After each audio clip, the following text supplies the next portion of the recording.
Welcome to the Turf Today podcast, where the greenkeepers, superintendents, and the rest of the course teams are the stars of the show. Brought to you by True Turf, pioneers of a human-centric innovation and keepers of the ecosystem. Join us as we dive into the world of turf management, sharing insights, stories, and expertise that shape the landscapes we love.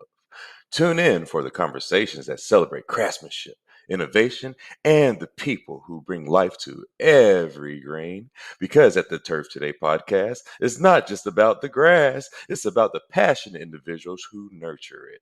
Brought to you by True Turf, shaping a greener future, one conversation at a time. Discover the Turf Today podcast on your favorite podcast platform. Ladies and gentlemen, welcome back to the Turf Today podcast, presented by True Turf, Rolling Perfection. I'm your host, Adam Kershane. I'm joined by my buddy, Trevor Larson. And today, well, actually, you know what? I shouldn't say that I'm joined by Trev, because he ain't here yet. It's just me and my boy Ryan. But he'll be with us soon, and we cannot wait for it.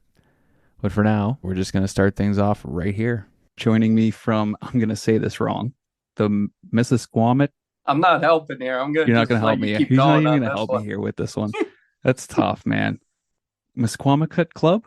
The Misquamicut Club. Okay, there you go. Assistant Superintendent Ryan Noonan. Thank you very much for joining us today, sir. Thank you. Thanks for having me. So second assistant. Okay. Throw that in, sorry. Our first assistant, our technical assistant is Josh Beelan. Great guy, has helped me tremendously. So I'll give credit where credit is due. Well, that's awesome. One of your mentors, right? Oh yes, there are many. So Mm-hmm. I may come off and sound good, but when you pair it smart people, it makes you sound a little bit better. That's good. Well, I work with somebody like that too, so it's always helpful. We need those guys.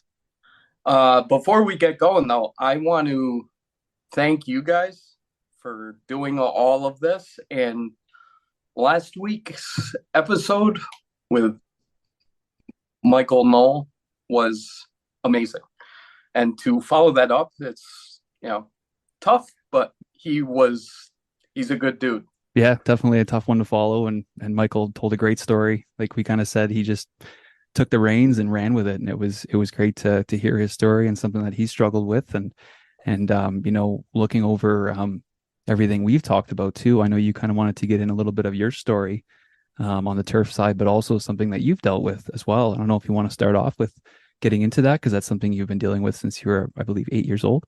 Yes. So type 1 diabetic, crazy road with it. I was diagnosed at the age of 8, so still quite young at my when I was diagnosed. Had my parents help, my brother, school nurse, all that good stuff, and then you grow up and carrying needles and pricking your finger and having snacks with you and all that good stuff. It's kind of tough on a teenager. So I did my best to hide it. Usually you would test your blood sugar, 5 times a day, take your insulin off of that, the reading and everything. I didn't do any of that. I would just take my insulin going off of how I felt. And that was a good 10, 15 years of doing that. So my A1C, which is an average of your blood sugar, was at 14. Currently it's at 6.5. So that gives you an idea of how bad it was. So I played baseball for a long time and was admitted to the hospital. I was actually at work, and my right arm was, 4 times the size that should be. Something's going on here. I went into superintendent at the time. I'm like, I think I should get this looked at. He's like, oh yeah. So they actually removed my first rib on the right side. The muscle had pushed the vein up into the first rib. Wow. And crazy. So, they broke up the blood clot, removed the first rib. And crazy thing is, Steven Strasberg just retired from the same injury. Okay, so is that something that can be common with people with type 1 diabetes? It wasn't the type 1 diabetes, and more so the repetitive motion of pitching. I Oh, I'm pitch. sorry. I completely Oh, missed that. no, That's no worries. more of a physical injury than a. Yes, Okay, yes. wow. But Okay. it was a dose of reality being in the hospital. Endocrinologist coming in and saying, "You're lucky you're here for something else and not diabetes related. And once you are out of this hospital, I will never care for you again. Don't even try coming back here to have me be your endocrinologist. Hmm. To not take care of yourself in this way is like pretty much said, I don't know how you're alive." Yeah. So I was, 200 and something pounds, not taking care of myself, not in good health. And so it was eye opening, dealt with a lot going through that, the rehab and all of that. And our superintendent now, Dean Bozak, actually was a big part of that.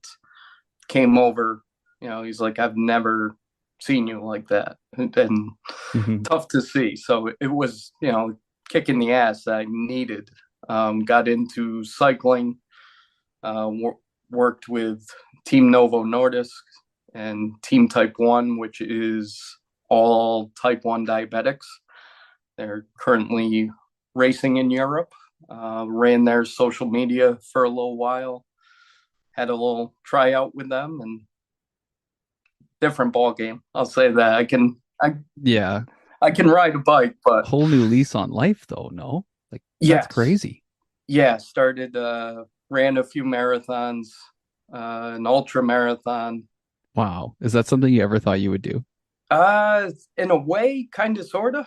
Yeah. When I was Something a you wanted kid, to do? yes, yeah, it was sports is my life, and that's kind of how I got into the turf industry. I mean, once you realize in your teenage years, hey, I'm not gonna be able to go to college to play baseball or golf. Like, I better figure something out. I love sports. I love, taking care of the lawn at my house. I love the presentation of it. Like, Hmm. I gotta find something here. Luckily, I got into the Misquamicut Club and have been there for 23 years. Started the summer of my junior year in high school and have been there ever since. And must say, it's the best place. I would put it up against any other club. For it's amazing. The people, the course itself, it's unbelievable. Yeah. The pictures you guys have posted and sent us have just been gorgeous. It looks like everything is so green out there. And I've been to that part of the United States, and it is just beautiful too. So you're in a bit of a pristine area there. It's kind of untouched, and like you're saying, there's not a lot of people, and there's some big money that kind of goes to courses like that. So it's it's a really good place to be, and for you, it sounds like it's home.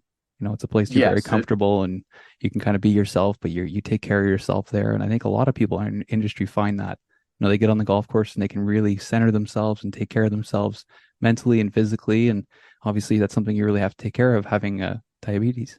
yes, and it's humbling. I am a very early person, a little OCD, as I'm sure you know from the messages via Instagram.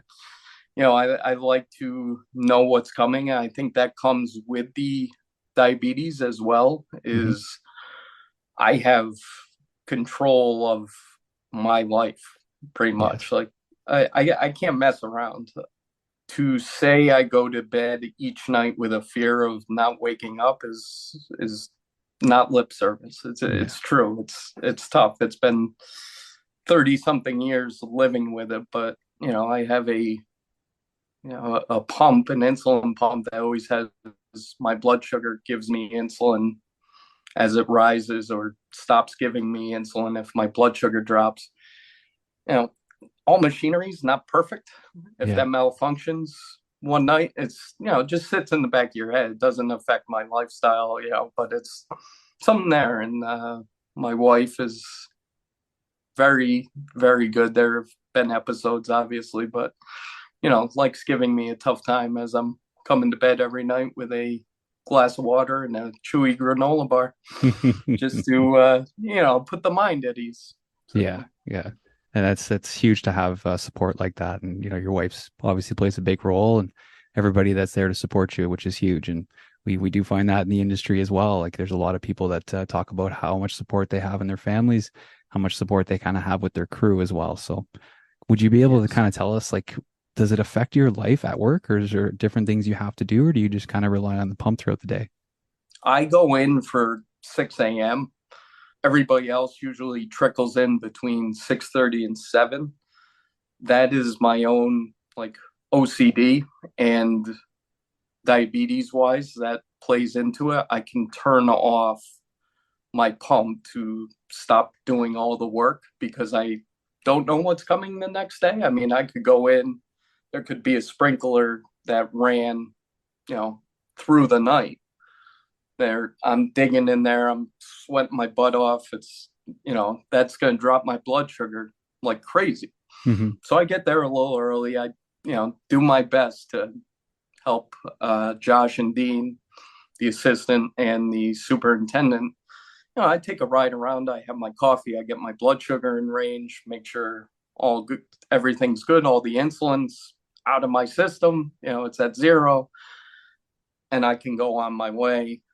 Also check the course. Maybe hit a 9 iron or two and Oh, see you, how yeah, everything's going.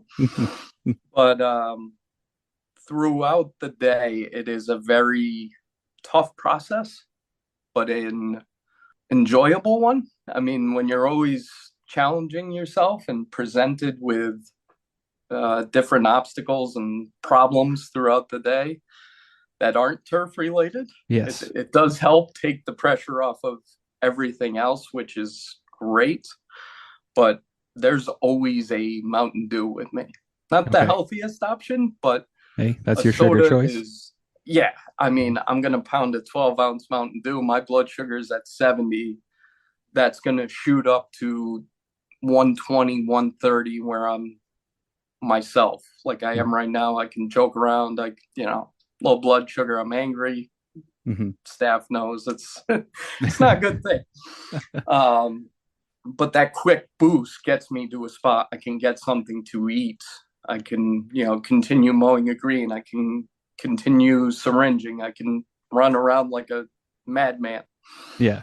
So it's a good balancing act. And as I've gotten older and gotten a better relationship with the whole crew, I mean, it's always been a good relationship, but I've kind of held the diabetes to myself, kind of, not wanting to say, hey, I need 10 minutes here. My blood sugar's real low. Like if I keep going, I'm going to drop. It's not going to be good for anybody. Yeah. And they've taken that and ran with it. Our mechanic got me a giant pixie stick. Oh my And gosh. Oh, that's good. so that was always in our barn and it was just hanging there. And I'm like, there is no friggin' way I am ever using this. Hmm. Like, I'm going to take this, I'm going to shove it up your ass. I'm like, so, he'd be giving me a tough time. Like, I did something to a machine or whatever. I'm like, hey, that pixie stick's still there. Hmm. Yeah, what is? So it's us picking on each other, but also showing, in a course where it's all males, we care, but we're gonna pick on you about it. So Yeah. it's Yeah. it's a You gotta good have thing. that. You gotta have that Yes. camaraderie for sure. Like I honestly, I gotta hand it to you. I have a little bit of experience with this firsthand. I played with a guy for a year who had type 1 diabetes, and he worked so hard off the ice to be able to take care of it and manage it. Our trainers worked with him all the time, always had little gummy packs and stuff and sugar to give him. But so how hard he had to work off the ice to manage that, to make sure he was at peak performance to play hockey, was unbelievable. So for you to be able to do that and manage that early in the morning, out in the heat and the different conditions on the golf course, different things we're doing. I got to hand it to you, man. That's got to be great. And like you said, the fact you're able to kind of do that on your own and just work at the same time and not, let it interfere. It's fantastic. Thank you. Yeah. So why don't we turn the page, get into something a little bit more fun? Sounds good. How did you get into this whole turf industry? How about not having a goal in life? As we were talking before, I loved sports, any sport. I did everything. That dream kind of died real quick when I was the 12th man on 11-man basketball team. Oh, yeah. But, I was always the guy sitting next to the coach, but, love basketball, love baseball, love golf, and would go golfing with my father. That's how I learned. Okay, nice. And I think that's the best way to learn, isn't it? Yeah. Whether it's your dad or your grandfather or somebody that can teach you the game, hand that down. Yeah. That's great. And then as you get older and you can talk crap to them, that's even better. So, but I just enjoyed the peacefulness of being out on the golf course, and was taken aback by how beautiful some of the courses were. These are public courses. I'm a 12-year-old kid enjoying the time with my father and my brother and just soaking it all in. And I'm like, this is really cool. And then it's 15, 16. I worked at a supermarket and I'm like, I'm not outside. This is not fun at all. My father worked with someone and his son worked at the Misquamicut club. I knew him from high school through basketball. And I'm like, hey, you guys have any openings? He's like, oh yeah. He's like, hey, just be ready. Like, it's not easy. Yeah. I'm like, awesome. Oh my goodness. Oh, hey, what thanks the for having fuck me, is guys. going on? Hey, thanks for letting me join the show. I'm glad to be a guest on the new Turf Today podcast. Okay, get your hat off the hat rack back there and put it on. You think one of those is my fucking hats? Welcome to my guest room. Hey Ryan, what's up? Sorry, I'm late. I'm a guest in your guest room. I feel like I'm at home. Dude, there's a lot going on here. A guest of the guest room. Wow. We just chatted for a little bit. Ryan got into a little bit of his story, and he was just kind of telling us about how he started working at. I'm not even going to try it again. Wait, all right, I'll try. I'm going to try. And that's in Rhode Island for anybody who might have missed that. That's I'm going with Misquamicut. I do Misquamic cut. Fuck, I don't know. That gets you. Misquamicut Golf Club. Hey, yes, nice man. As part of being like a member there, you have to be able to pronounce it. Yes, that's actually. They get you up in front of all the members. So very intimidating. And if you don't say the Misquamicut Club. Oh, that's a part of it. See ya. Oh, Jesus Christ. So it's like the Ohio State? I don't know, but I've always said it that way. I don't know if I'm the only one, but I always say the Misquamicut Club. It's got to be the only one, so it should be the... Yeah, I'm a little tapped, so... The fact that you guys are talking to me, it's all good, bud. This show's for everybody. I'm sprinting in here so fast, my computer's not even plugged in, man. I am prepared. You're going to lose it. Hey, I believe, Trev, you're a big Eagles fan, correct? Yes, sir. That's right. Hey, as a New Englander, oh boy, if they friggin' lose on Sunday to the Patriots, I'm going to be pretty upset, but I could see it happening, to be honest with you, just because it's the Pats. It's Belichick, and if it was in Philly, I'd say you have zero chance. But the fact that it's in New England, we did, Jalen. I'm not worried about Jalen, but like our first team didn't really play a lot in preseason. The defense is getting a little reworked, and we have two new coordinators on both sides of the ball. I wouldn't be horribly shocked if we lost, but I will be very disappointed. The chances of you guys winning pretty slim. Whoa! Hey. I'm not going to stick around if you insult me like this. Play your I am typical a- New England. Play your typical New Whoa, England whoa, card. whoa. How many Super Bowls? No, I'm not one of those assholes. I am a diehard Broncos fan.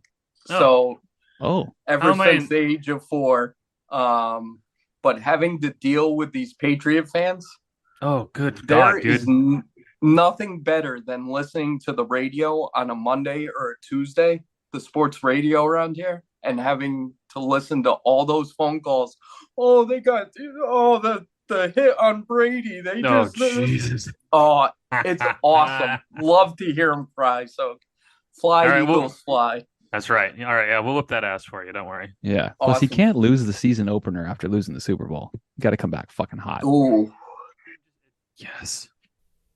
And this interview today was brought to you by 2 products from Turf Fuel that will change the way you manage turf. Vertical and Mic Drop are a must-have combo in any spray tank, filled with ingredients to optimize your turf and soil at the exact same time. Turf Fuel is available through Target Specialty Products. Contact your nearest reps for more details. All right, well, we can get into golf. All right. Well, back to Misquamicut. It's the, okay? That's right. Misquamicut Get it right. Club. You got to say the. Well, tell us about being on the Divot crew the first couple summers you worked there. So the Divot crew. So we had a family when I first started. 7 kids, I believe. So the whole family worked there, all different times.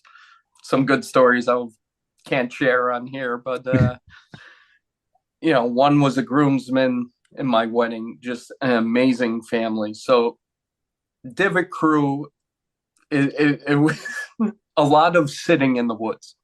How about that? We Nice. So the second hole, one of these kids was big into, let's make a little trail. We'll pull the golf carts in and we can sit in the woods. It's in the shade. We'll sit there for a little bit. We'll do some more divots. We'll be seen. Then we'll come back. Awesome. So we get like 2 or 3 carts in there. This is on a downslope, pines hidden very well. All of a sudden, we're in there BS and here comes a golf ball. Oops. All right. We're fine. It's in far enough. Had to be, 10 feet into the woods. And this guy just pops his head in. Oh, hey, have you seen my ball? You see a Pro V1 back here? Oh, yeah. Yeah. So that, and then our 15th hole is the furthest from our barn. And we would put headphones on and blast whatever music and try to drive from the 15th hole across the golf course and across a major 2-lane road to get to the barn. So me and John are driving across, get to the road. He's, slapping me. Hey, we made the road. Open your eyes. You can go up the hill. And then, he's kind of tapping me. So I'm like, okay, slow down a little bit. Start turning a little bit. Right into a tree. So this is, 16, 17-year-old kids just being 16, 17-year-old 17-year-old kids. Oh, yeah. Yeah. So it's funny to see now being 41 and seeing the summer crew and not seeing any of that, which is amazing. Very, very lucky to have the crew that we have to be able to do that. And, the worst thing now that we're seeing is they have a golf ball with them and they're doing traps and trying to get the ball closest to a hole. So much better than what I was doing at that age. Sounds a lot less fun though. It's very competitive when they're playing for coffees and, who's paying for lunch and playing for coffees. Jesus, are they in jail? Playing for the bunkers. Did you get did you get any questions today? I didn't post anything. Oh no. I was late on it too. But we can get into some questions if you guys want to do that. Let's do it. Let's do that. All right. I noticed that we did have a couple good ones that we could really open up. So start with Soil this. expert questions. Orty Babes starting off the show hot. Nope. No, he's Put him at banned? the bottom of the list. Uh-oh. Bottom. We He's a might get to Cowboy you. fan. Bottom of the list. He's got a good one. What's one piece of equipment that scared the shit out of you first time you were operating it, but now is a piece of cake? I hated the aerator. Yep. So we just needle tined our greens, let them breathe a little bit. Running the machine, absolutely terrified of it. Back then. Now it's old hat. I can go listen to you guys while I do it, and we didn't heal. After we did it at the beginning of August after our member guest, and you could still see the marks from it. So the superintendent's like, hey, let's go on an angle. Don't go the long direction. Let's go on an angle. So knowing where every damn head is on every single green, just that different angle was like, holy crap, I gotta be dialed in here, like know where these are. There's one to my left, 3 or 4 feet, and there was one under my feet that I did not step on, and right through it. Just punched the crap out of this Those thing. bullet holes, eh? Oh yeah. So I just, you can feel it with the machine, and Oh yeah.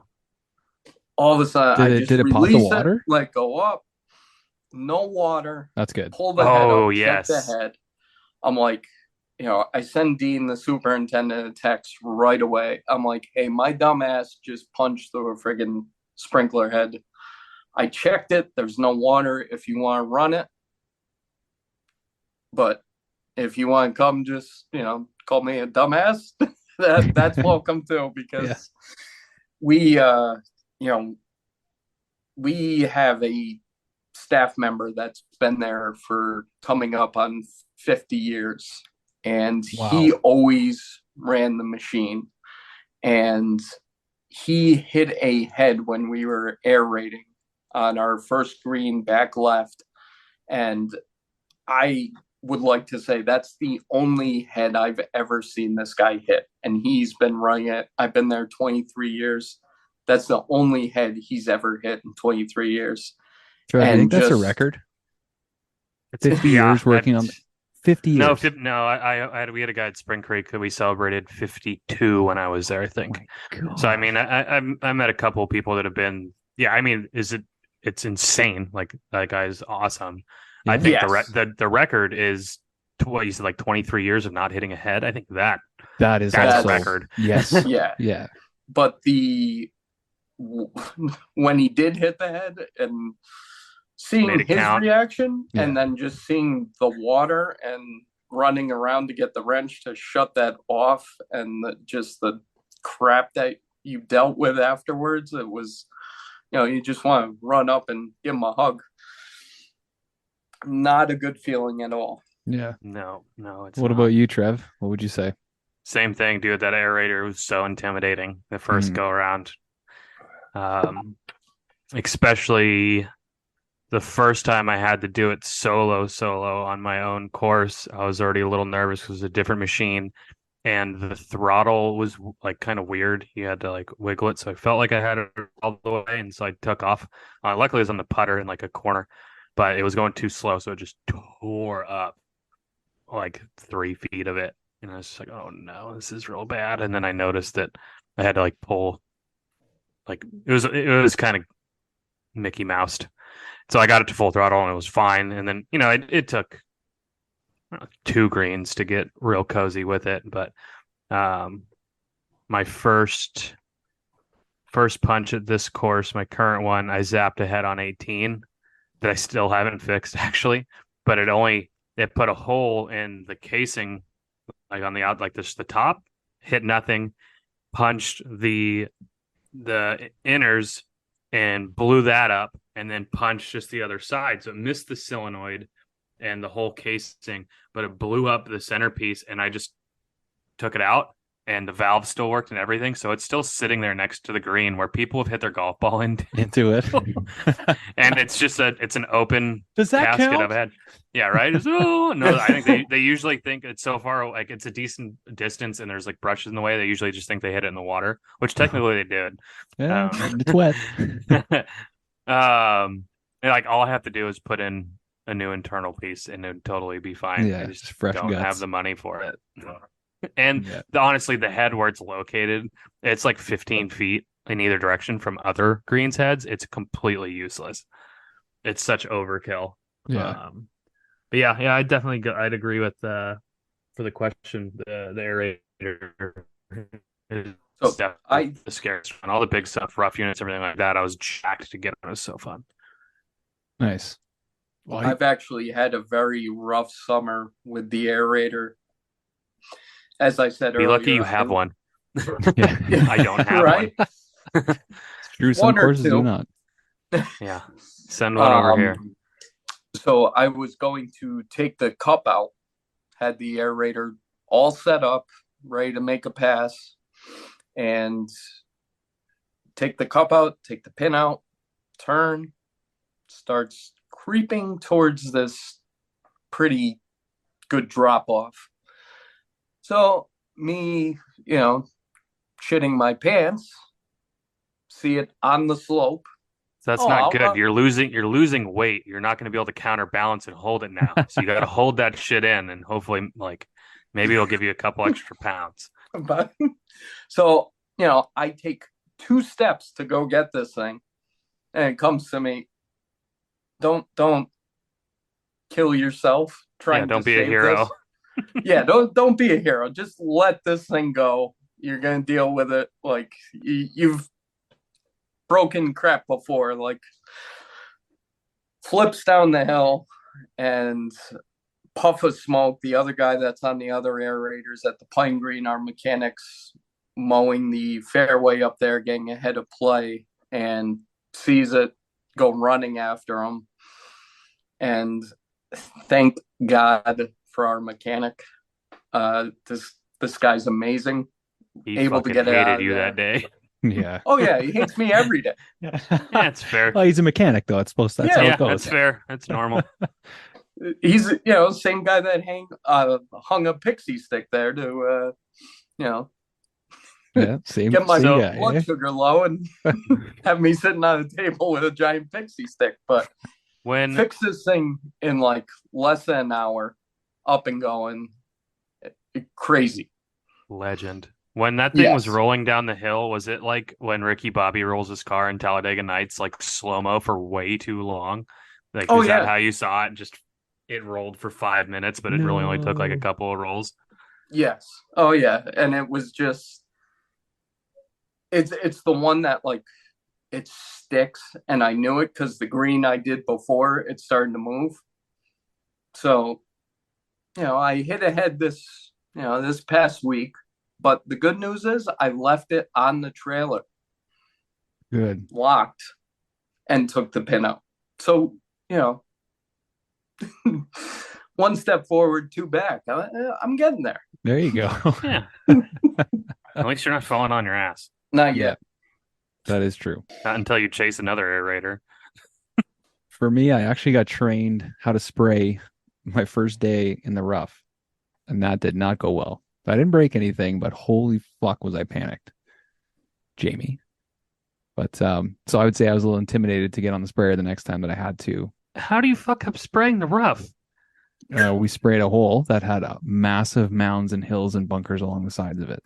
So it was a dance. I still sweat when I think about that. Right, all it was one trip around a hole. But a lot of people sweat around a hole. Teaches you how to use everything you need to use. Watch your booms, watch your angles, figure out how big you are. And I'm sure it helped him just kind of throwing me to the wolves like that. I don't know if it picked it up. I said you got to watch. You definitely got to watch how big you are around a hole. You don't want to get stuck. No, that's true. Stuck in the not good. I think my first day aerating, the guy who was aerating had to get off the machine. I had to jump on, and I was like, "What the fuck am I doing?" I just like figured it out, so I didn't have time to get intimidated by it. I mean, once you get that aerator down, it's so Oh, easy. once you're going and you're like, "Oh, Yes. we're walking this slow, okay, no big deal." Cruising, getting that Yeah, turtle shell moving. it's a great piece of advice. Anybody scared of that thing, just do it. Ask your superintendent to use it because it's not that fucking hard. Started on a nursery or a putting green, something that you can fuck up. Yeah, or sidewalk, whatever. Sidewalk. Yeah. What kind of tines do you got? I need those. Yeah. All right, now let's talk about track mats. If you guys haven't tried these, it's definitely something to try. The thing about these things is that they are for high traffic areas. It can really help you in your golf course. We had it on a whole strip right around a turn, one of our car paths, and for 2 or 3 years we couldn't grow grass there at all. We would put the track mat down one fall, next spring grass was growing through, and for years we've had grass growing there, no problem. High traffic area, easily handles it. You can't even see the mats anymore. So, like I said, something to try. Reach out to those guys. They're there to help. TRAQMATZ. All right, Jesus next. Christ. Sodding. How do you guys feel about sodding? Do you love it? Do you hate it? Or does it not really matter to you? It doesn't really matter. It's is what it is. I mean, one of those things. It's not bad. Mhm. There are definitely worse jobs out there. Yeah, there can be. We've done it enough. We've put some new tees in where it's not that bad, and we have a good crew, and we have a close knit crew, so it's fun rolling out the sod and putting stakes in if it's on the hill or whatnot. But it's good ball All the busting. staples. Yeah. Yeah. Well, I'm going to do my typical breakdown of this question. Like, what sod are you talking about? Are you talking about just ordering sod and having your crew putting in? Are you talking about putting it in yourself? Are you talking about green sod? Are you talking about rough sod, tea sod, whatever? Hmm. Well, he's asking about sod. I'm assuming it would be laying About sod. I was going to take I it to like bluegrass would be fun. It's fun and easy to do bluegrass, but when you get to bent grass and things like that and doing shortcuts, yeah, when you that's got to when it can do get tedious. the greens. When you got to sod a green, it's a fucking pain in the ass. You get the And I'm gonna boards have to out. sod about 4,000 square feet of greens. Oof. I'm hopefully gonna get a different company to do it, considering I have a 3-man staff Yeah, that would be and no tough. roller. Because it's all and like the rake of the mix is so crucial too to get everything level. You only got one chance to do that, right? So No, you can soak it and just roll the shit out of it. It's just you might change I don't want to say the integrity of the green, but you might change the original design. hmm Yeah, I mean, you can't get it perfect. It's still going to take time and top dressing and punching and rolling to make it. Well, yeah, you got to get it down. You got to nicely water it done. for like 3 or 4 days, and you have to pretty much immediately punch it. Mhm. And then you got to Yeah. fert the shit Get out some of it. starter fert, get some shit on it, and fucking water that because until the roots are down there, like it needs to stay moist. So it's a process. But yeah, no, throw some bluegrass down on the side of a tee and fucking. Yeah, tea's not bad. I don't like it when it's all wet and you get covered in mud and shit. And That's no good. kind of over that. But if you got a good rain pants on, whatever, it's fine. That's bad. yes. Yeah, Some gloves, you're good to go. Yeah, gloves Yeah. and some rain pants, whatever. Yeah. Some of the tough spots in the rough through the renovation we're doing is the lips on the bunkers. Everything else will be nice and green, but the lips over those soil bags and stuff will just get nice and crispy. So you kind of have to stay on those with the hose. You got to get some sand under that guy. Oh, sand. It's just dry. Yeah, sandbagger. There's a gentleman named Turf Guy 52 that sent us a couple questions. Never heard of him. And yeah, Uh-oh. he's next week. Oh no. Yeah. He's gonna be doing fucking shirtless workouts all week, getting ready for this one. I'm doing pantsless workouts, so top that. So voice Those talk are Dave. the best. Better person to have in your corner, head pro or GM? GM. Yeah? Yeah. No question. Yeah. Being the top dog. We have a very good relationship with our first tee with our pros, which goes a long way. And that's something I've learned recently is see that side of everything. see where they're coming from, what they're expecting, where it's, what they're thinking, what they're out there playing or giving a lesson, and just getting their knowledge and where they're coming from is huge. I mean, that also goes for the GM as well.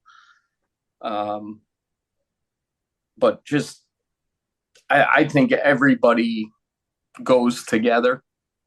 I would say the GM offhand, but it's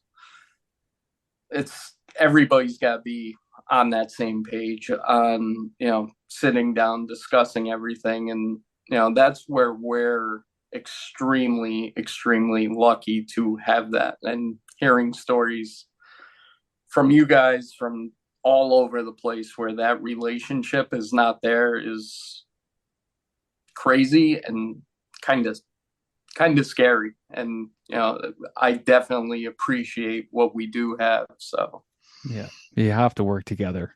Like, you cannot work against each other at a golf course. It's too busy. There's way too much on the line.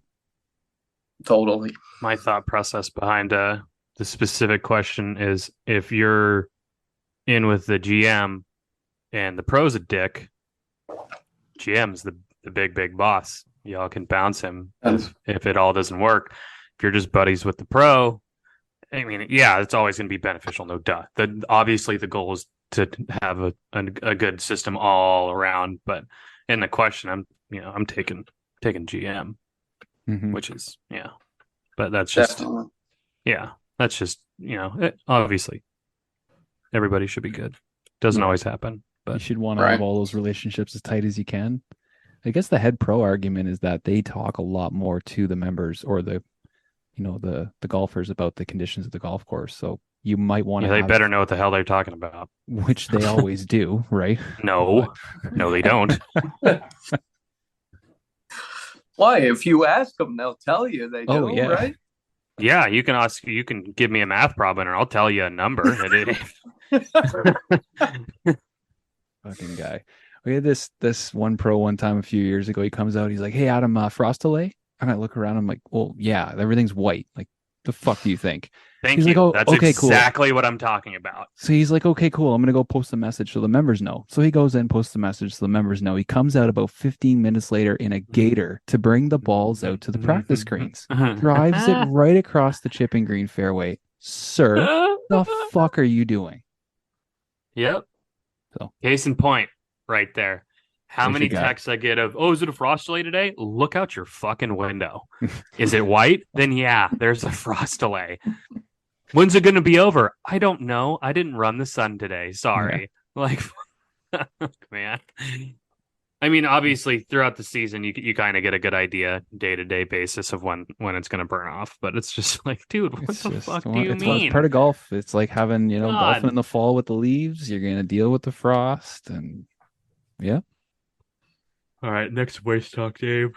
He goes, "Is the spray caddy more like a 56 or a 60? 56. Yeah. Low trajectory. I opened the face a little bit on that one to pop it up, but it's more like a 56. They should put some grooves on the back of that thing. I mean, why not? It needs to be sturdier first, because I mean, you can bend it to a 60 or a 50 or probably even like a 7-iron if you really wanted to. But why don't you just change a shaft in it then? It's because I like grip. It's folding up. The grip was fine. I hit like probably 30 shots with it, because what happened is we verticutted the day before and then didn't have time to change the reel. So I had to have a new guy, luckily, who actually knows, where his head is and adjacent to his ass. And I taught him how to change the reel. So I had him swap the verticut reels for the greens mowing reels while I was mixing everything up, and I had someone else go out and kind of get it ready. And then I had to be basically right behind him. It was super annoying having to wait for him, but it was fine because I would just sit there and hit, 10, 15 shots with the fucking spray caddy waiting for him. So it was all right. It doesn't spin very well, I'll tell you that. You ain't getting a lot of hold. No. With the spray caddy. It's a bump and run kind of club. Yeah. So segueing out of your verticut, then Wooga is actually asking about the best time to verticut and scalp the tee boxes. Would you go autumn or would you go spring? I'd go autumn. Just spring scares the crap out of me a little bit. Early spring? What kind of spring are we talking here? If you could give me a month. we're also talking vastly different climates, because like I could verticut and do that probably True. any time of year. Yeah. I wouldn't want to scalp any time of year, but I would just say whenever your soil's warm enough for that grass to recover, or if Yeah. you're gonna scalp, just put down some N on the next day or the same day. Just give it a little boost or some urea. Like, it can bounce back real quick. Because I mean, if you're scalping, I've never scalped T-boxes. I've never had the need. I prefer to just punch them and Makes two leave of them. us. Yeah, punch them and leave them. Verticutting them's good depending on the grass. I mean, I got like 3 different varietals, and I don't have any verticut reels, so I don't verticut them. But the verticut goes a long way, and definitely a little easier to manage and maintain. Get some stuff, get some nutrients in there, get it going. You can see the benefit of verticutting both times, right? Up here when we have the snow and stuff, you verticut at the end of the year, and then which helps stuff drain, get through the thatch layer, and then the spring, to get the season going and promote that lateral growth and everything. Verticut again, get her going. Definitely. But the scalping, I haven't seen the scalping either. We don't really try that too much. I've seen it. I don't understand it. I mean, I get it in places that grow like mad, because that thatch layer in Bermuda is just going to continue to grow. So if you scalp it, and then you can kind of restart that root structure. I've never had to do it. I've never wanted to do it on purpose, at least. We scalped a few tee boxes this week because they were super overgrown. So, I mean, what the fuck ever. It doesn't matter. A little extra water, some N, done. No problem. Beauty. All right. Last one I have here is from Lil Kirchy. He says, have you ever had a spray application go bad, like killed the grass? Oh, wow. No, luckily. You guys ever seen it? No. I've seen a granular app go wrong.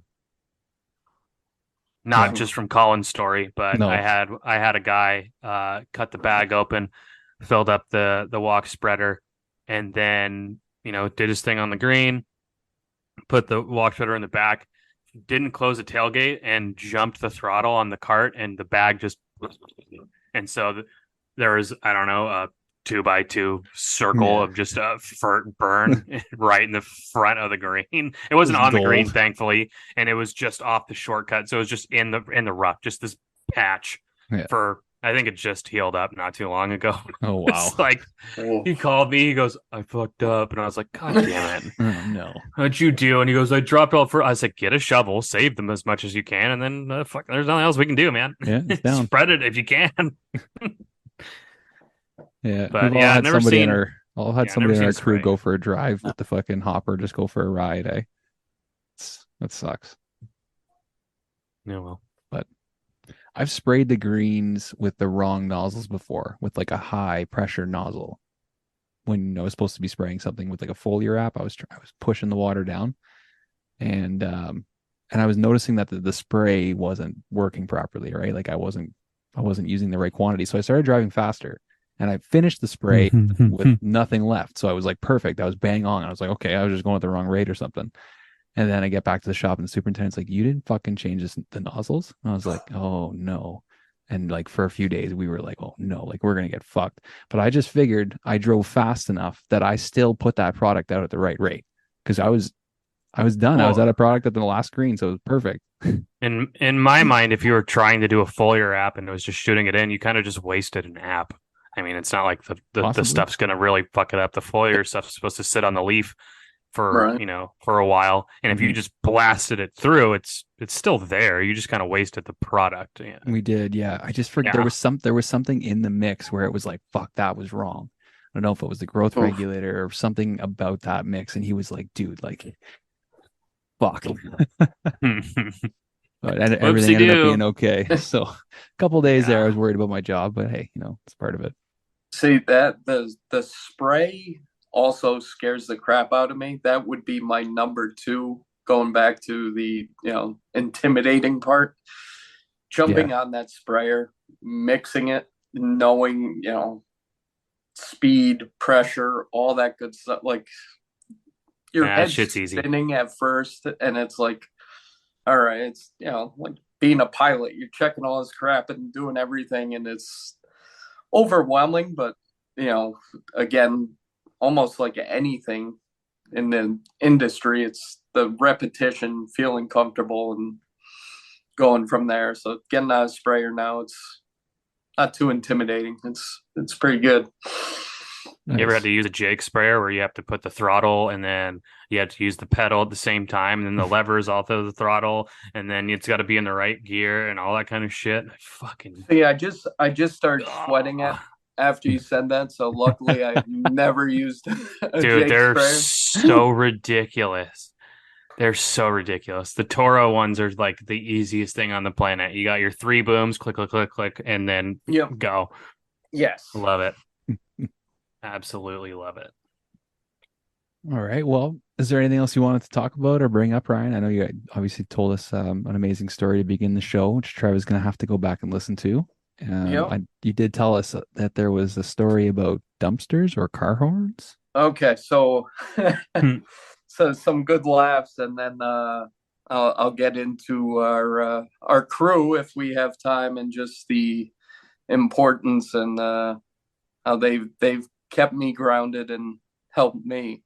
So the dumpster, obviously, we talked about the mechanic a little earlier. So the mechanic is like the barber. You do not fight with the barber before you're cut. You do not tell our mechanic, he doesn't know what he's doing. We had an employee that's great guy, very, very smart, narcissistic, could not get out of his own way. Rode the mechanic like crazy. Mechanic had enough one day, rolled the dumpster over to this guy's vehicle, got a chained it to his wheel, locked it, took the bolt cutters apart, put them right next to the dumpster and the chain, put the key to the lock on the roof of the vehicle. So this guy comes in cursing, grabs the bolt cutters, trying to put them together, doesn't know what the heck he's doing, just turns ugly. He's swearing at him. He's like, don't tell me how to do my job. Didn't go to blows, anything like that, but he's like, why don't you go look on the roof? There's the key. And have a good day. Yep. Have a good day. Fuck you. Yeah. Oh, so same guy, same thing, giving the mechanic more crap. He didn't learn his lesson? Oh, no. So he had, an old Jeep. Mechanic pops the hood. Oh, yeah, I can do this. We're going out, we're doing stuff.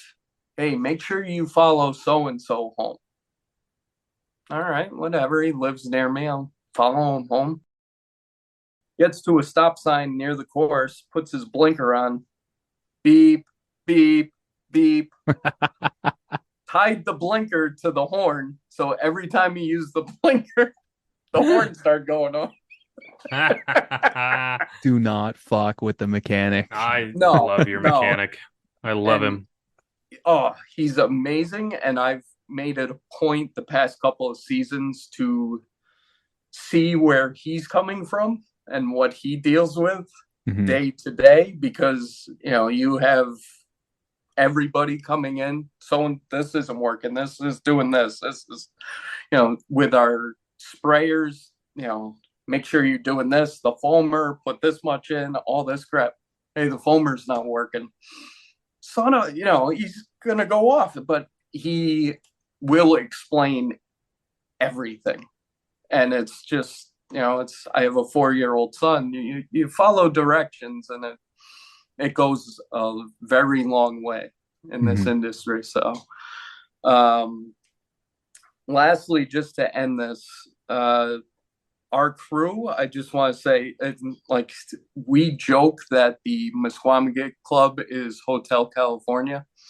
Oh, yeah. You can check out, but you can never leave. That's So awesome. we That sounds threatening. a little bit. I mean, If you try and leave, just tie a dumpster to your car. Yeah, exactly. You're not going anywhere. Right? But I took a little 3-year hiatus myself, some life things going on. How many late night phone calls with heavy breaths did you get? No comment. Yeah. But it I know was where you are. yeah. But it was, to learn Change the cups. to learn like other industries. I was a assistant grocery manager. To do that, and it's just hell, lack of a better term. That sounds terrible. Mhm. Yeah, it was absolutely horrible, but it also made going back to the Misquamicut Club and to our superintendent now, like, hell, if you want me out there in a friggin' Speedo when it's 110 degrees with no sunscreen on, like, I would do anything. Like, Sounds like Hotel California. Yep. yeah, you don't realize how great it is. And being there 23 years, you lose some of like what makes it so great. The views, from the 18th hole, from the putting green, from the clubhouse, looking over the Atlantic Ocean are just stunning. And to have a family to work with, our superintendent, our assistant have helped me tremendously. Superintendent, has taken me under his wing and just shown me the ropes, explained when I've done a lot wrong, what We all you have. did, how yeah, we've all been there, and it's just, to people that might be listening that are thinking about getting into it, maybe at the end of the rope and thinking about, I want to leave this place, I want to try something different, is, it's stick with it. I mean, certain course may not be the perfect fit, but somewhere out there, if that passion is there, and I've had that passion since I was 17, first started there, I absolutely love everything about it. And like, I get paid to do what I love. I love getting there at 6 o'clock. I love having my coffee. I love watching the sunrise. I love getting there when it's dark and changing the putting green on a Saturday before we have our club championship. It's just, we're very, very lucky to do what we do. There's good and bad, but the good outweighs the bad so much. I mean, there's a lot worse out there. That's really well said, Ryan. Thank you. Yeah. Makes me happy. I'm going on vacation. There you go. Where are you going? Monterey. It's not really vacation. It's my sister-in-law's wedding. Nice. It'd be fun though. Mm. Mm. All right, Ryan. Well, we don't want to Like keep you all said, night there, here. no comment. I do have a. Yes, I do. I actually have a question for him regarding this email. Get in. The very bottom of the email here. Oh shit. Goes. Looking forward to talking to you guys. Wondering why Trevor has pictures of sheep in his bathroom at work. What in the fuck does that mean? So I heard that you're not always reading the sheet for the podcast. Oh, good test. Well done. So I wanted to throw that in there because I have a sheep fetish myself. This Don't just accuse got me of weird. this. Did we end this? No. No, I'm This totally is the teaser that's going on the Instagram. Yeah. Just that. Just that. It's gonna be the logo, and it's just Fuck. gonna you being saying what you just said, and that's it. son of a bitch. This backfired.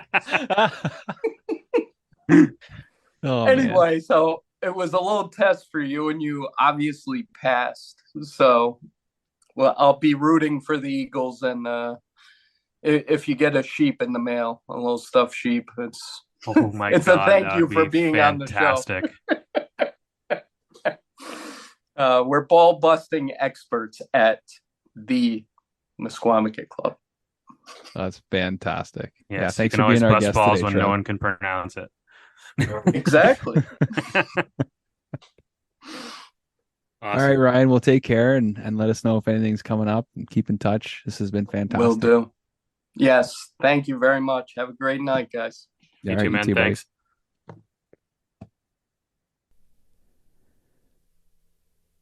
And so we were talking about high traffic areas. And what else is great on high traffic areas? If you've been listening to the show, you know that Aquatrolls created Aqueduct Flex that is perfect for high traffic areas, such as collars and tees, greens. It's a really convenient option for spots that you can't normally get to with conventional irrigation. So if you're really trying to fix some of these spots, this is another product you're going to want to grab. You can throw it in the back of your cart, take it out with you, hit all those little spots on the course, away you go. That's Aquatrolls, one of the best. We had another one come in here. Yes. Yeah, Valentino. Yeah, it is a very wild week for me, so I apologize to all you folks out there for not posting the question thingy today. I totally forgot. We got some good ones. Valentino Ander says, bug spray and sunscreen on the course. I don't understand. A bit more of a statement. Where the fuck do you live? What? I think this is they're talking about people that spray bug spray and sunscreen on turf. In that case, that makes sense because some of it can kill it, and or at least stunt it, and you can see the footprints on the ground. Yeah, you can tell when somebody's sprayed sunscreen or bug spray. Like, 100%. Yeah. Yeah. Why people do it, I don't know. Okay, if that's what he's referring to, 100%. Yeah. If he's referring to just wearing it in general, what magical realm do you live in? No, I think wearing it's okay. Yeah. I think they're talking about the application. Yeah, okay. Especially the spray. It's not so much them rubbing it on. It's those aerosol cans, right? Doesn't use the spray anymore. I don't know. A lot more of the face ones now are like really heavy creams. So what I do, I don't actually like spray my face. No. I spray it onto my hand and get it going. And then applicate. And I use the kids one all the time because it's got like a little lotion in it. It's way better. Yeah. Yeah. You never know what's in all that shit anyways. Hey, I hate that. Reef Safe, son bitch. Yeah, Reef Safe. Yeah, that's the only. You guys would have good sunscreen down there, I would imagine. Well, yeah, we actually have the sun. You got fucking full on sun. Yeah, the warm California sun. Yeah. Santa Cruz Beach Boardwalk. You have no idea what I'm singing. Another jingle. Still no jingles for our jingle contest. Yeah, I don't know if anybody's going to write huge one. letdown. Yeah. Huge letdown. Well, like. So this is what I'm planning for episode 25 for Voice Talk Dave. 27. We just had 25 last week. Carry on. Okay. For episode 27, I might just get shithoused. Okay, I'm down. let's do it. Start drinking on the way home from work. Get into it. He's not going to let us talk like that. I was. It's going to be a 7-hour episode. The best thing is what Dave's going to do is he's going to ask a shit ton of questions too, and it's going to be a 25-hour episode. I feel like I'm just going to laugh the whole fucking time. It's going to be a 7,000 parter. Yeah. Yeah, the rest of our series is just going to be Voice Talk Dave episodes. Yeah, I'm excited for Dave. I think he's excited too. This is a long time coming, and the gnome is in his hand still, so we got to figure out what the deal is with that whole thing. The gnome gate will come to an end. Mm-hmm. Any more questions? No, that's it for questions. This is, so we had a long one last week, so I think we're going super long again tonight. I do have one thing here. So I posted it on the gram. You sent it to me, and it's the reviews from you guys that have been super fun. And we are getting more and more. So please keep doing that. Keep reviewing. Yep. I got my favorite review of all time from your mom's brother. What's the guy's name? That's what it was put under. Your mom's brother. He goes, 4 stars. Will Trevor ever have a good day? ? Doubtful. You guys are so close. Someone send Trevor a T-shirt or something. I don't know if that warrants for just 4 stars, but I did have 99% of a good day today. No, that's good. There you go. Guess what happened today? I don't know, a 1%er, something with like the cream in the coffee. The pump got fixed today. Oh. And the water worked? I have a full irrigation system again. There was no No airs breaks. in the installation. I No really hope you could breaks. hear that knock. Everything's just nice and tight. And I got some leaks, but Hmm. though one of them was pre-existing.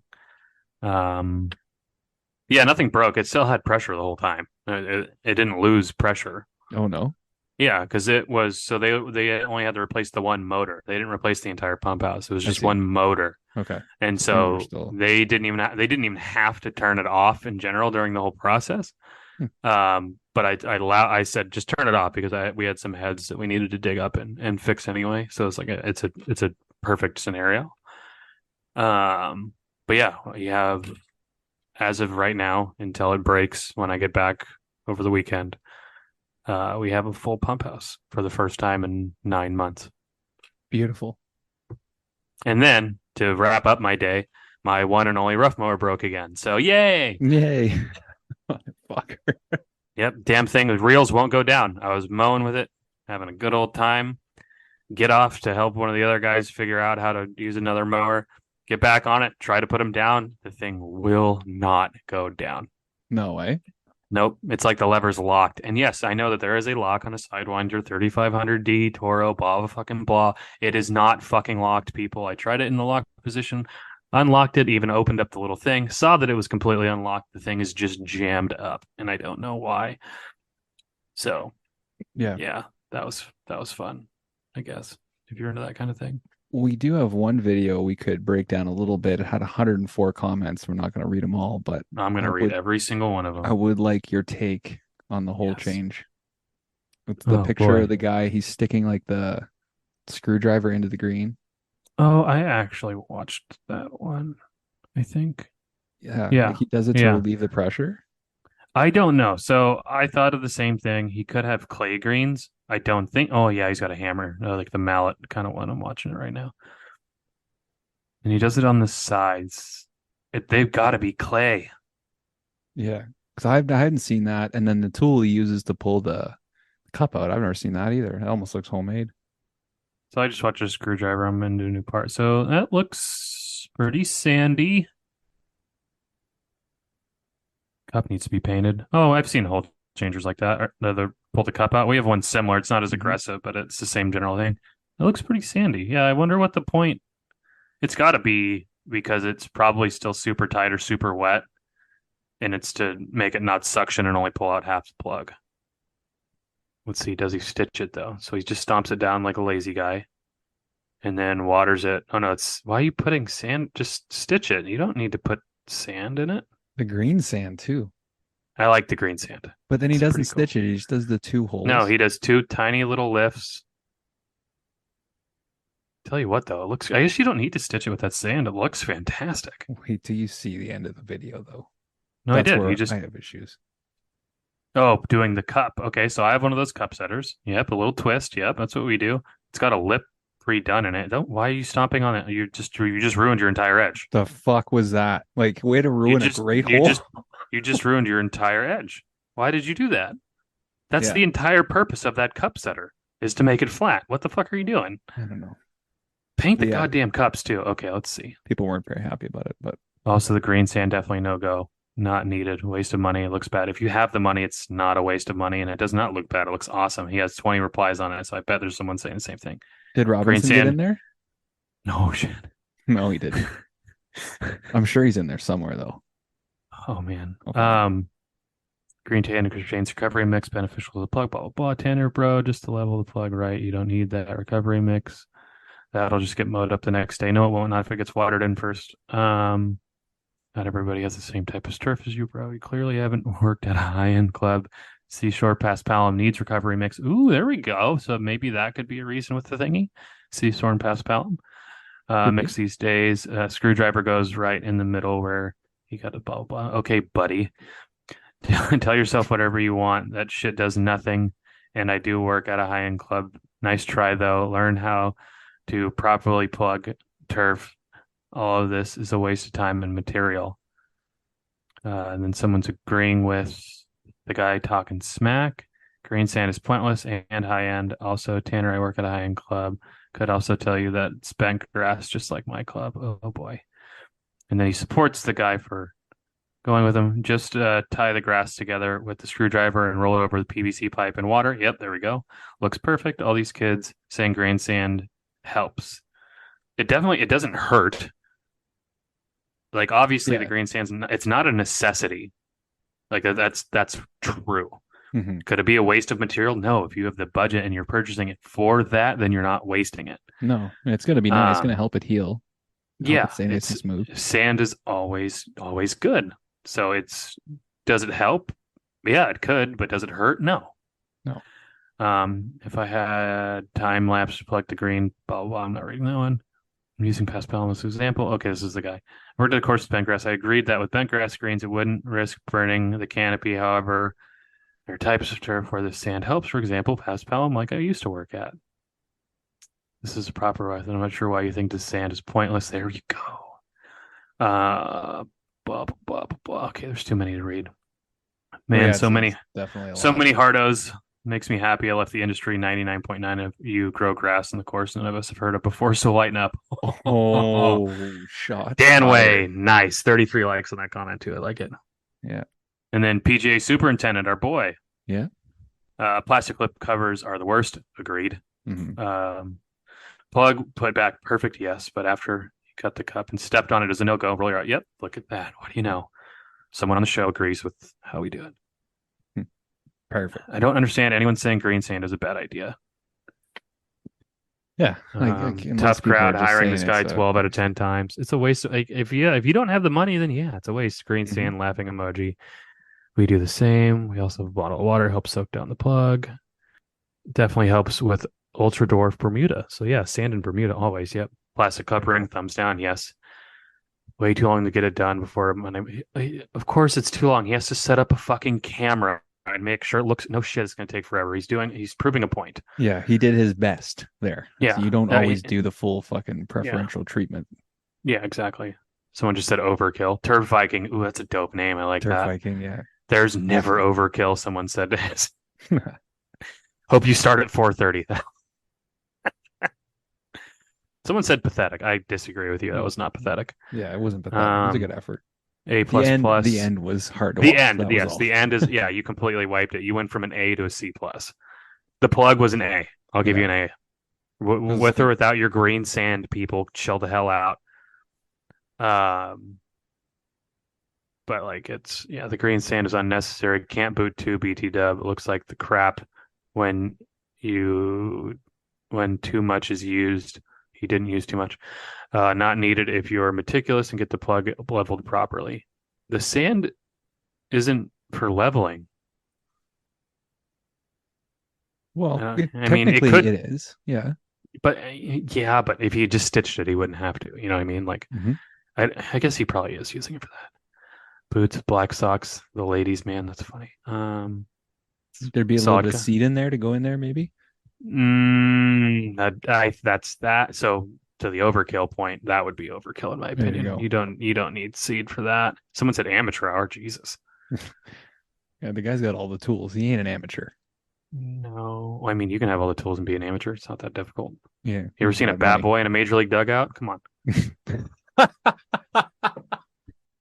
All right, so we'll wrap it with this. The last video you posted. When playing golf, do you prefer a painted cup? ? Yeah. That's from keep in mind the question when playing. And the answer is when playing, yes. Do I like painting the cups? No.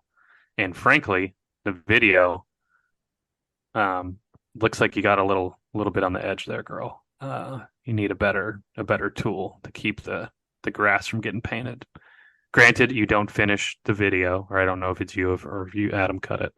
The video's not finished. You could have cleaned it up, but I can see a little with the scissors. Yeah, exactly. I can see a little paint on the lip there. You need a little bit better of a tool. I like the tool where you just put the can upside down and spin it, and then you give it a little rotate because it's got the little things, and you just give it another lap. I like those. I've seen cats that can just put a towel in there around it and do it. It's insane. Yeah, just go. Yeah, I've seen these dudes that are gnarly. Yeah. But a lot of people talk about how it gets messed up after a bunch of groups come through, though. So, if you play in the afternoon with white cups, you're not getting white cups. Like, they ain't going to be looking the best. Not unless people are lipping, not making putts all day. Yeah. It's so satisfying, though, when you just bang the back of a cup, like just throw it a putt and a little chip of the paint comes out. Oh, that would be cool. Yeah, dude, it's like breaking the glass in hockey. Yeah, what's that like? Awesome. Get better at putting and find out. Yeah, exactly. I got a big persimmon tournament at the end of the month. Yeah. I've been putting lately, looking at the hole, which is like a psychopath move, I understand. But I'm hitting a lot more. And that's putts. The show, everybody. I'm hitting a lot more putts. I just think it's because of hockey, right? We were used to passing with our head up, not looking at the stick. Just like any other thing, swing your swing, do what works for you. Yeah, you're right. Are you a psychopath? Yeah, definitely. But Ted Bundy still did himself, so I take my hat off and put a glove on when I do it too. So if you fucking no, that's the one thing you can't do is putt with a glove on. I don't care what you're doing. That. Like, what don't. That's a stroke. Don't. Yeah. It's a stroke, and I'm going to give you a fucking stroke. Yeah, and not a good one. Don't wear a fucking glove while you putt. No, please take it off. You're a total fucking wad if you do that. But then again, hey, happy to see you out playing golf. The short bus should be there soon. Pick you up. Bye now. Yeah. Fact of the day. Fact of the day. Shit. Let's see. So okay, hold on. I'm going to give you scary, funny, or ridiculous. Pick a word. Let's go funny. Okay. You go now. I Googled. So I Googled mine and it gave us a bit of a turf one, which is fun. It's because your phone listens to you. Fucking tracks your every move true. And knows what you're doing. So it says, is it true that moss grows on the north side of a tree? Which we've always thought that's true, right? I don't think it's, I mean, I've heard the thing, but I want to say it's not. It grows where the sun doesn't come up or whatever, where it's shadier the most. Right. So they're saying whether or not moss grows predominantly on the north side of the tree depends on where you live.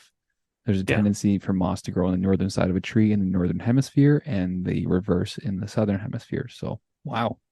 No one cares about the southern hemisphere. Bunch of losers. Especially Australia. It does make sense, though, that it always grows in the shade because it's moss. Yeah. Yeah, it needs lots of moisture. Yeah. Fact of the day. Whether you realize it or not, you blink around 20 times per minute. You can blink up to 5 times per second if you try, which makes the eyes the fastest muscle in the body. Interesting. 20 times a minute?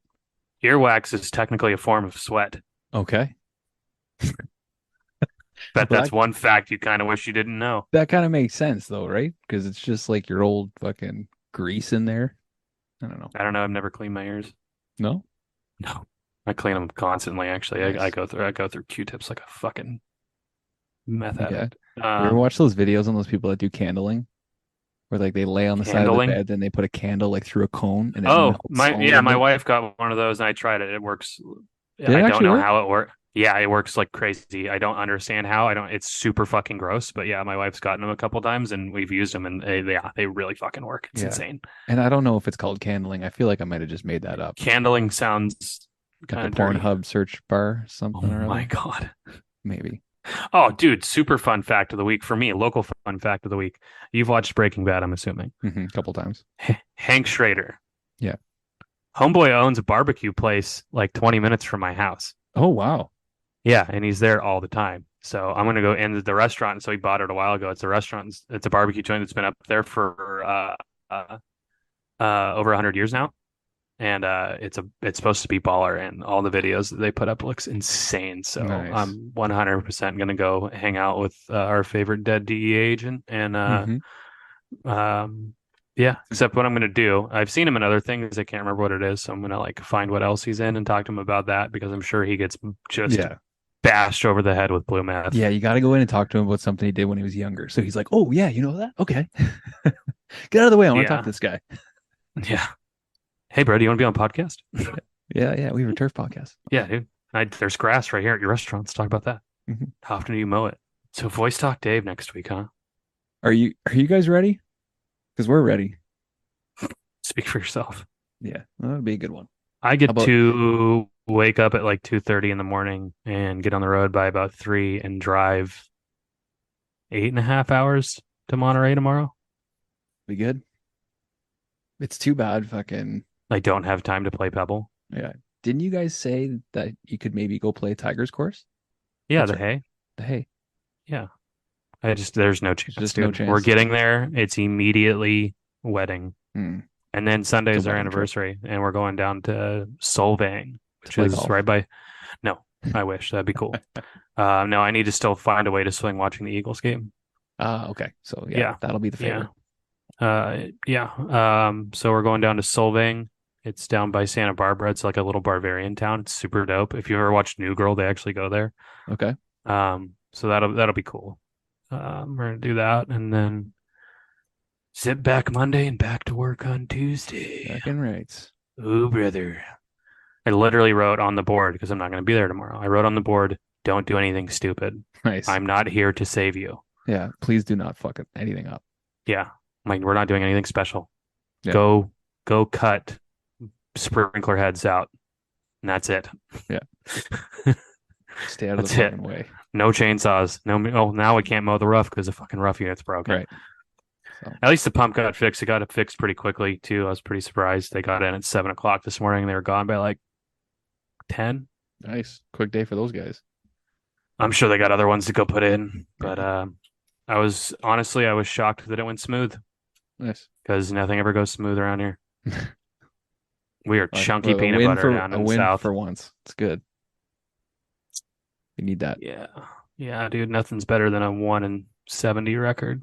Yeah. Sick. Well, Or like the Oakland A's. Cue the comeback, as they say. Have you Googled anything about Pebble? No. Tell me what happened. I haven't. I was asking you. Well, we should. Bro, I didn't even remember to post the question this morning. You think I remember to fucking Google what's going on in Pebble Beach? Yeah. I figured it's going to be on like the USGA Instagram page. Like, if it's going to be something gnarly, it's going to be talked about. The GCSAA page, there's going to be something. Maybe it hasn't happened yet.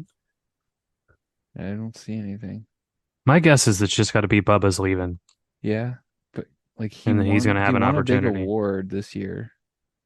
Yeah, and he's going to have the opportunity to be superintendent of Pebble Beach. Yeah. It was so funny, that video. Did you see the one comment? And he goes, I did not expect someone from Pebble to look like that. Yeah. Chill, dude.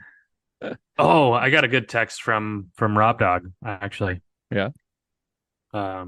He just texted me. Where was it? Had like 1 o'clock yesterday, and she goes, Parm bites, with like 8 fire emojis. Yeah. Nice. That's awesome. Well, Oh, I actually got to go make some dinner right now. I gotta Get go out that order old some Parmesan pizza. cheese. Yeah? Where are we going? Dude. We haven't talked Vil- food yet. I got another Village pissed Pizza. off. I got a pissed off fucking text from a supplier the other day. He's like, dude, I was driving, listening to your podcast. I was in the middle of nowhere. There was nowhere to stop for food, and I was so upset. It's your fault for not preparing ahead. Bring snacks. Supply your own snacks. So are you going local or are you going like to the Always. No, I mean, not always, but we live in a really tiny little town that has like one little shopping center, but we have Village Pizza. It's fucking baller. That shit's Nice. solid. And it's cheap, dude. It's like $19 for a large. And it's a hefty pie. There you go. Even the extra large is only like 21. Like, Hmm.